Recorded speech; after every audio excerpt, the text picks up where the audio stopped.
मरने के बाद अगर वो नरक में गए हैं तो जाइए आप मिलिए महाराज जी से, देखिए वो विधि कर देंगे और वो जो है आपको वहाँ भी अगर नरक में गए हैं तो वहाँ से भी स्वर्ग में ले आ देंगे, ट्रांसफर कर देंगे। हैं? ऐसी सी विधियाँ हैं ना हाँ जी, हाँ। लोगों के पास। हमारे पूज्य गुरु जो दादा परदादा हैं वो भी स्वर्ग में है कि नरक में है, वहाँ खाना पीना ठीक से मिल रहा है कि नहीं मिल रहा है।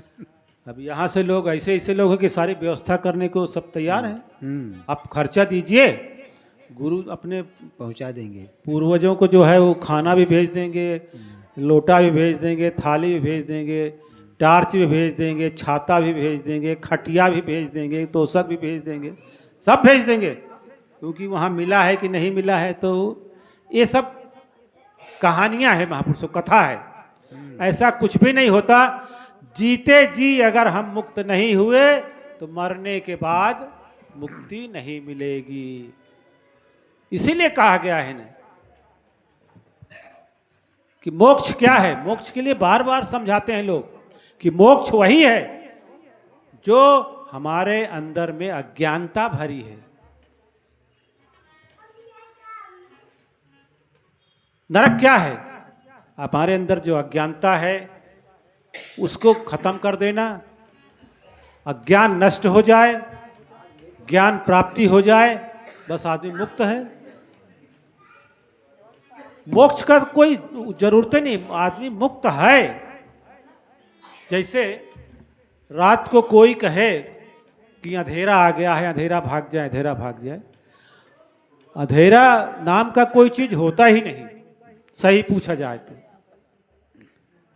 क्योंकि प्रकाश जो है, सूरज जो है 24 घंटे प्रकाश दे रहा है।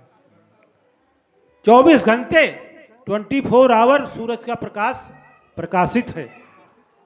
अंधेरा नाम की चीज है ही नहीं है, लेकिन अंधेरा हो जाता है, फिर भी अंधेरा होता है।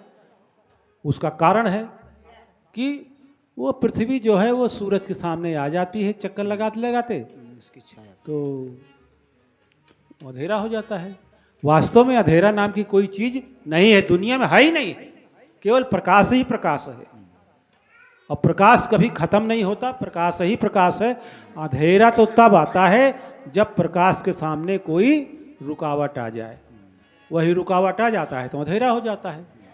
उसी प्रकार हम सब ज्ञानवान हैं, सब मुक्त हैं, सब मोक्ष में है ही हैं, लेकिन कुछ रुकावट आती है। वो रुकावट क्या है? यही मोह का, माया का, ममता का, लोभ का, क्रोध का, ईर्ष्या का, द्वेष का, अहंकार का, यही सब चीज जब हमारे ऊपर आ जाता है आंखों पे तो उसका पर्दा पड़ जाता है, तो असली चीज दिखाई नहीं देता। इसीलिए कहते हैं कि अज्ञान को हटाओ और ज्ञानी बनो, बस मोक्ष वही है। यही गीता में भी कहा, श्री गीता में कहा कि मोक्षस्स नहीं वा सोय अस्ति नहीं ग्रामांतरे हुआ अज्ञान हृदय ग्रंथि नासी मोक्ष इति स्मृतः। मोक्षस्स नहीं वा सोय अस्ति नहीं ग्रामांतर, ऐसा कुछ नहीं है कि मोक्ष होने के बाद हम दूसरे लोग पहुंच जाएंगे या हमारा कहीं ट्रांसफर हो जाएगा, कहीं मोक्ष लोग ऊपर में है, स्वर्ग लोग ऊपर में है, ऐसा लोग कहते हैं, लेकिन ऐसा है नहीं कि मोक्षस्स नहीं सोय अस्ति नहीं ग्रामांतरे हुआ, न कहीं जाना है। होना क्या है? अज्ञान हृदय ग्रंथि नासी, हमारे अंदर में जो अज्ञान है, जो ममता का, मोह का, ईर्ष्या का, द्वेष का, ये सब अज्ञान के छोटे छोटे भाई हैं। लोभ, मोह, अज्ञान, क्रोध, ईर्ष्या, चलन, एक दूसरे से चलन, क्रोध, यही सब जो नष्ट हो जाए, बस अज्ञान हृदयो ग्रंथि नासी मोक्ष इति स्मृतः, इसी को मोक्ष कहते हैं। मोक्ष क्या है? हमारे अंतःकरण में अज्ञान की जगह ज्ञान प्रचलित हो जाए, बस। तो महापुरुषों, हम लोग यहाँ क्यों आते हैं? इसीलिए आते हैं कि हमारे भीतर में जो अज्ञानता भर गया है, अज्ञानता भरा कैसे? ये हमारी अपनी कमी से। हमारे लोगों ने ही भरा और हमने खुद भरवाया भी। जब जीव पैदा होता है तो वो तो निर्मल रहता है। जब बच्चा छोटा सा रहता है तो उसमें न कोई लोभ है, न मोह है, न क्रोध है, न लालच है, न ईर्ष्या है, न जलन है।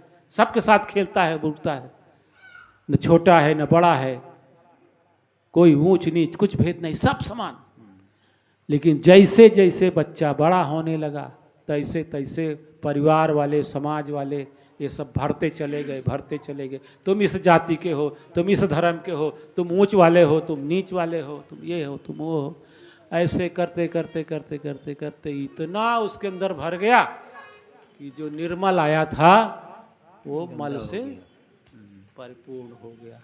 तो महापुरुषों, हम लोग यहाँ आते हैं तो वही जो मल ऊपर से डाला गया है उसको सफा करें। सत्संग क्या है?